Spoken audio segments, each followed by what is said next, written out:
Shaan sir, നമുക്കറിയാം ഇന്ത്യക്ക് പാകിസ്ഥാനുമായിട്ടുള്ള ഒരു വിഷയവും ഇന്ത്യ പാക് സംഘർഷവും ഒക്കെ നമ്മൾ കണ്ടതാണ്. പക്ഷെ ബംഗ്ലാദേശുമായിട്ടുള്ള ചില അസ്വാരസ്യങ്ങളുണ്ട്. പക്ഷെ അപ്പോഴും ബംഗ്ലാദേശിന്റെ അടുത്തൊരു ഒരു ത്രട്ടനിങ് അല്ലെങ്കിൽ അങ്ങോട്ടും ഇങ്ങോട്ടുള്ള ഒരു ആക്രമണം കാര്യങ്ങൾ അതിനെ പറ്റിയൊക്കെ ഇന്ത്യ ചിന്തിക്കുന്നുണ്ടെന്ന് തോന്നുന്നില്ല. അതിന്റെ ഒരു പശ്ചാത്തലത്തിൽ കൂടിയാണ് ചോദ്യം എന്ന് പറയുന്നത്. ബംഗ്ലാദേശ് ഇന്ത്യ അതിർത്തിയിൽ എന്തിനായിരുന്നു കഴിഞ്ഞ ദിവസം ഇന്ത്യ നടത്തിയ ഒരു സൈനിക അഭ്യാസം? അല്ലെങ്കിൽ അത്തരത്തിൽ ഏതെങ്കിലും ഒരു ഭീഷണി ഉയർന്നു വരുന്നുണ്ടോ? ഇന്ത്യയുടെ ലക്ഷ്യം എന്താണ്?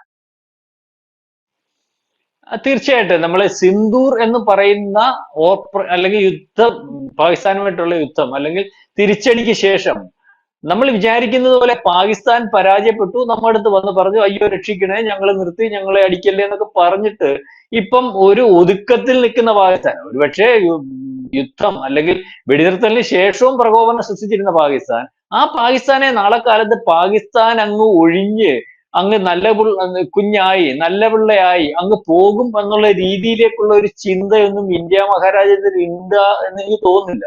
അല്ലെങ്കിൽ അത്തരത്തിൽ പോകുന്ന ഒരു രാജ്യമോ അത്തരത്തിൽ ചിന്തിക്കുന്ന ഭരണാധികാരികളോ ഉള്ള രാജ്യമല്ല പാകിസ്ഥാൻ.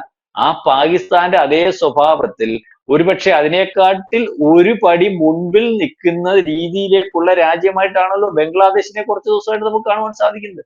അപ്പൊ നമ്മളുടെ ശത്രുക്കളുടെ ഭാഗത്ത് ഈ പറയുന്ന പാകിസ്ഥാനുണ്ട്.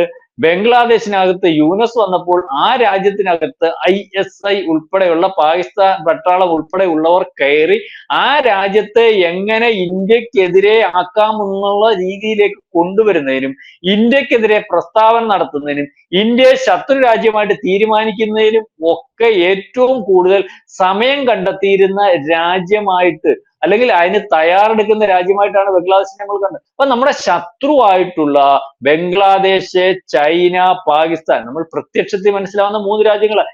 ഈ 3 രാജ്യങ്ങളെയും നമ്മൾ ശത്രുവായിട്ട് കണ്ടേ മതിയാകൂ. അതുകൊണ്ട് തന്നെയാണ് കഴിഞ്ഞ ദിവസം ഒരുപക്ഷെ ഈ ഇന്ത്യൻ ആർമി ഈസ്റ്റേൺ കമാൻഡ് അവരുടെ നേതൃത്വത്തിൽ ഒരു വലിയ സൈനിക അഭ്യാസമാണ് അതിർത്തിയിൽ നടന്നത്. സിലിഗുറി കോഡിറോർ, ചിക്കൻ നെക്ക് കേട്ടിട്ടില്ലേ? വളരെ നമ്മുടെ ഏറ്റവും വീതി കുറഞ്ഞ അല്ലെങ്കിൽ നമ്മുടെ ഈ ചിക്കൻ നെക്ക് നമ്മുടെ ദക്ഷിണേന്ത്യൻ സംസ്ഥാനങ്ങളിലേക്കുള്ള കവാടം. ഒരുപക്ഷെ ചിക്കൻ നെക്ക് ആരെങ്കിലും പിടിച്ചെടുത്താൽ നമ്മളുടെ അങ്ങോട്ടുള്ള അല്ലെങ്കിൽ പശ്ചിമ ബംഗാൾ പോലെ അല്ലെ ആ അതിർത്തി സംസ്ഥാനങ്ങളിലേക്ക് നമ്മൾക്കുണ്ടാകുന്ന ബുദ്ധിമുട്ട് അതുകൊണ്ടാണ്. ചിക്കൻ നെക്ക് ഞങ്ങൾ പിടിക്കും, ചിക്കൻ നെക്കിൽ ഞങ്ങൾ പിടിക്കും, അത് കഴിഞ്ഞ് പശ്ചിമ ബംഗാൾ പിടിക്കും, അതിർത്തി സംസ്ഥാനങ്ങൾ പിടിക്കും എന്നൊക്കെയുള്ള രീതിയിലേക്കുള്ള ഭീഷണിയൊക്കെ കണ്ടിട്ടില്ല. ആലം എന്ന് പറയുന്ന ഒരു ചെറുക്കനും കഴിഞ്ഞ ദിവസം വേറെ ഒരു പന്നിലിയുടെ മോന്തയുള്ള ഒരു മുൻ സൈനിക ഉദ്യോഗസ്ഥനും ഒക്കെ പറഞ്ഞതാണ്. അപ്പം അവിടെ തന്നെയാണ് നമ്മൾ ഈ പറയുന്ന സൈനിക അഭ്യാസം ഇന്നലെ നടത്തിയിരിക്കുന്നത്. സൈനിക അഭ്യാസം എന്ന് പറഞ്ഞാലേ 3-4 വിമാനമൊന്നും പറത്തിയിട്ടുള്ള സൈനിക അഭ്യാസമല്ല, ഫുൾ സ്വിംഗ് സൈനിക അഭ്യാസം. അതായത് നാളെ കാലത്തെ ലോകം ചെയ്യാൻ പോകുന്ന യുദ്ധം, അതായത് ഏറ്റവും ആധുനികമായിട്ടുള്ള യുദ്ധം എങ്ങനെ ചെയ്യാം, അല്ലെങ്കിൽ ഈ പറഞ്ഞ AI സംവിധാനം വെച്ച് റോബോട്ടുകളെ വെച്ച് ഏറ്റവും ഇതായിട്ടുള്ള യുദ്ധവിമാനങ്ങൾ, മിസൈലുകൾ അല്ലെങ്കിൽ ഇത്തരത്തിൽ യുദ്ധക്കോപ്പുകൾ ആ രീതിയിലേക്കുള്ള ഏറ്റവും ആധുനികമായിട്ടുള്ള യുദ്ധം. അതായത് ഇപ്പൊ ഒരു പാലം പെട്ടെന്ന് 5 മിനിറ്റ് കൊണ്ട് ഒരു പാലം നദി കടക്കുന്നതിന് വേണ്ടി പാലം പണിഞ്ഞിട്ട് അതിൽ കൂടി ടാങ്കർ കയറി പോകും. ഈ രീതിയിലേക്കുള്ള ഒരു വലിയ സൈനിക അഭ്യാസമാണ് ഈ ചിക്കൻ നെക്കിന്റെ ഭാഗത്ത് നമുക്ക്, അല്ലെങ്കിൽ അവിടെ നമ്മളുടെ സൈനിക ഗ്രൂപ്പ് ഉണ്ട്. ആ സൈനിക ഗ്രൂപ്പിന്റെ തന്നെ നേതൃത്വത്തിൽ ആണ് ഇത്തരത്തിൽ ഒരു സൈനിക അഭ്യാസം അവിടെ നടന്നിരിക്കുന്നത്. ഇതിപ്പം ബംഗ്ലാദേശിൽ ചർച്ചയാകുന്നു, ലോകത്തുടനീളം ചർച്ചയാകുന്നു. അതായത് നമ്മൾ സിന്ദൂറിന് ശേഷം 50,000 കോടി രൂപയാണ് പ്രതിരോധ മേഖലയിലേക്ക് കഴിഞ്ഞ ദിവസം കേന്ദ്ര മന്ത്രിസഭ അനുവദിച്ചത്. അതായത് പ്രതിരോധ മേഖലയിൽ ഒരു കാരണവശാലും ഒരു കോംപ്രമൈസും നടത്തുന്നതിന് വേണ്ടി ഇന്ത്യ മഹാരാജ്യം തയ്യാറല്ല. കാരണം ഇന്ത്യ മഹാരാജ്യത്തിന്റെ പോക്ക് അല്ലെങ്കിൽ അതിന്റെ എക്കണോമിക്കൽ ഗ്രോത്ത്, നമ്മുടെ മാനുഫാക്ചറിങ്ങിന്റെ ഭാഗത്തു നിന്ന് നമുക്കുണ്ടാകുന്ന ഒരു പുരോഗതി, അല്ലെങ്കിൽ ഈ പറയുന്നത് പോലെ എല്ലാ അർത്ഥത്തിലും നമ്മുടെ GDP അല്ലെങ്കിൽ എക്കണോമിക്കൽ ഗ്രോത്ത് ലോകം ചർച്ച ചെയ്യുമ്പോൾ അല്ലെങ്കിൽ നമ്മൾ അത്തരത്തിൽ മുന്നേറുമ്പോൾ അതിനകത്ത് പ്രശ്നങ്ങൾ ഉണ്ടാക്കാൻ സാധ്യതയുള്ള രാജ്യങ്ങളുണ്ട്. അല്ലെങ്കിൽ ഈ പറഞ്ഞ യൂറോപ്യൻ രാജ്യങ്ങൾക്കും അമേരിക്ക ഉൾപ്പെടെയുള്ള രാജ്യങ്ങൾ, അമേരിക്ക ഇപ്പൊ ചൈനയെ ഭയക്കുന്നത് കൊണ്ടാണ്, ചൈന സാമ്പത്തിക ശക്തി ആകുന്നത് കൊണ്ടാണ്, അമേരിക്കയെ മറികടക്കും എന്ന ഉള്ള ഒരു രീതി കൊണ്ടാണ്. ഇതേ ചിന്ത നമ്മളിലും വരാം. ഇപ്പം ചൈനയെ പണിയുന്നതിന് വേണ്ടി അല്ലെങ്കിൽ ചൈനയുടെ ഇല്ലായ്മ ചെയ്യുന്നതിന് വേണ്ടി പിടിക്കാൻ പറ്റുന്ന രാജ്യം ആണ് ഈ ശത്രുവിന്റെ ശത്രു മിത്രം എന്ന് പറഞ്ഞാൽ ഇന്ത്യ. അതുകൊണ്ട് ഇന്ത്യയുടെ ഭാഗമായിട്ട് നാളെ കാലത്ത് ഇന്ത്യയും ഇതേ രീതിയിൽ കാണാൻ തുടങ്ങുന്ന ഒരു അവസ്ഥയുണ്ട്. അതും ഈ യുദ്ധത്തിന് ശേഷം സിന്ദൂർ എന്ന് പറയുന്ന ഓപ്പറേഷനകത്ത് ഒരുപക്ഷെ എല്ലാരും പിന്തുണ കൊടുത്തെങ്കിലും എങ്ങനെ ഇരിക്കും, എങ്ങനെയാകും ഇന്ത്യയുടെ അവസ്ഥ എന്ന് നോക്കിക്കാണാൻ നിന്നിരുന്ന യൂറോപ്യൻ രാജ്യങ്ങൾക്കും അമേരിക്കയ്ക്കും ഇട്ട് നല്ലൊരു തട്ട് തന്നെയാണ് ഇത്. ഒന്നും ആയിട്ടില്ല. ലോക റെക്കോർഡുകൾ വരെ ഭേദിച്ചു.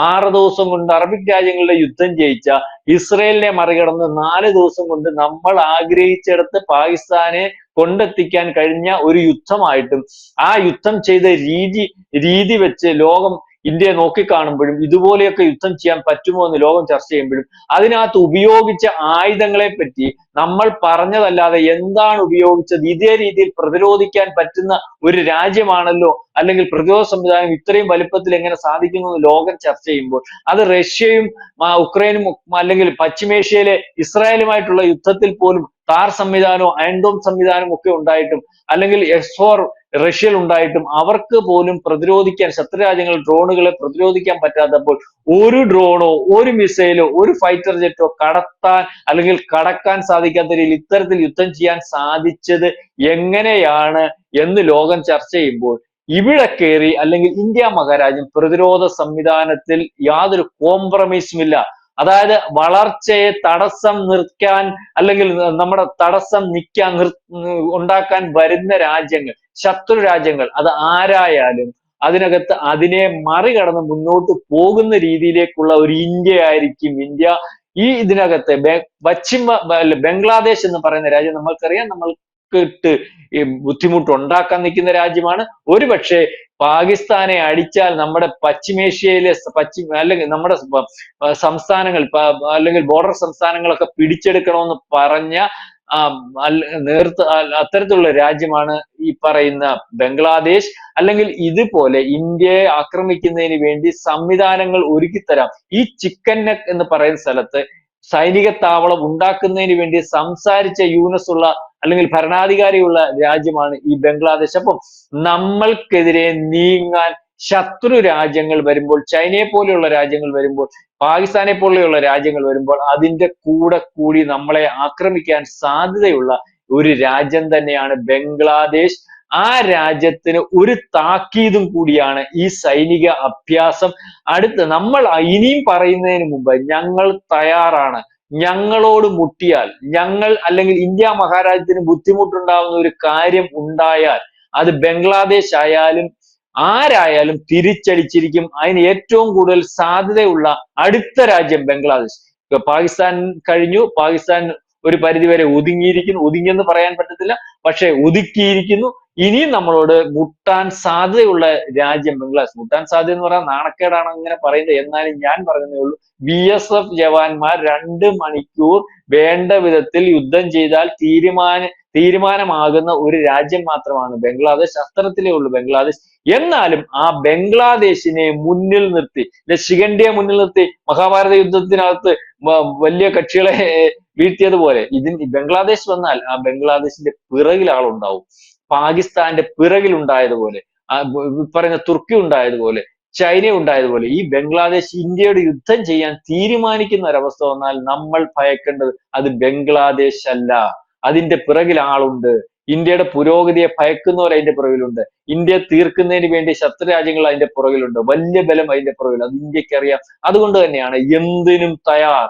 ആ രീതിയിൽ ഏത് രീതിയിലുള്ള യുദ്ധവും ചെയ്യാൻ തയ്യാറാണ് ഇന്ത്യ. അതെല്ലാം ഇന്ത്യയുടെ ഇന്ത്യക്ക് അറിയാം, അല്ലെങ്കിൽ പട്ടാളക്കാർക്ക് അറിയാം. അതിന് തയ്യാറായിട്ടുള്ള നേവിയും എയർഫോഴ്സും കരസേനയും ഒക്കെയാണ് ഉള്ളത് എന്ന് കാണിച്ചു കൊടുക്കുന്ന ഒരു സൈനിക അഭ്യാസമായിരുന്നു ഈ പറയുന്ന ചിക്കൻ നെക്കിൽ അല്ലെങ്കിൽ സിലിഗുരി കോറിഡോറിനോട് സമീപത്ത് നടന്നത്. അത് ലോകത്ത് ചർച്ചയായിട്ടുണ്ട്. ഒരുപക്ഷെ ബംഗ്ലാദേശിനെ വളഞ്ഞു ഇന്ത്യൻ സേന എന്ന് പോലും തോന്നിപ്പിക്കുന്ന രീതിയിലേക്കുള്ള ഒരു സൈനിക അഭ്യാസം തന്നെയായിരുന്നു. ഇതൊരു താക്കീതാണ്. ഇന്ത്യയുടെ ഒരു തയ്യാറെടുപ്പ് നിങ്ങൾക്കെതിരെയും ഉണ്ട്, ബംഗ്ലാദേശിനെതിരെയും ഉണ്ട് എന്ന് കാണിക്കുന്നതിന് വേണ്ടി ആയിരിക്കാം ഈ സമയത്ത്, അതായത് ഈ യുദ്ധം തീർന്നിരിക്കുന്ന സമയത്ത് ഇത്തരത്തിലുള്ള ഒരു അഭ്യാസം നടത്തിയെന്നാണ് നമ്മൾക്ക് ബോധ്യമാകുന്നത്. യെസ്, അതാണ്. എന്തായാലും ഇന്ത്യ വെറുതെ ഇരിക്കുകയല്ല. ചുറ്റുമുള്ള അയൽ രാജ്യങ്ങളെ അല്ലെങ്കിൽ ശത്രു രാജ്യങ്ങളെ ഇന്ത്യ നിരന്തരം നിരീക്ഷിക്കുന്നുണ്ട് എന്നുള്ള ഒരു താക്കീത് കൂടിയായിട്ട് വേണം സാർ സൂചിപ്പിച്ചതുപോലെ ഈ ഒരു സൈനിക അഭ്യാസത്തെ കാണാൻ.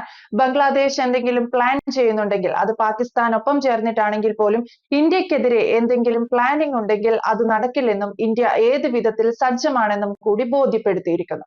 വ്യക്തമാണ്. Thank you Prashant. കൂടുതൽ വാർത്തകളും വിശേഷങ്ങളും നിങ്ങളിലേക്ക് എത്താൻ ABC മലയാളം സബ്സ്ക്രൈബ് ചെയ്യുക, ബെൽ ബട്ടണും അമർത്തുക.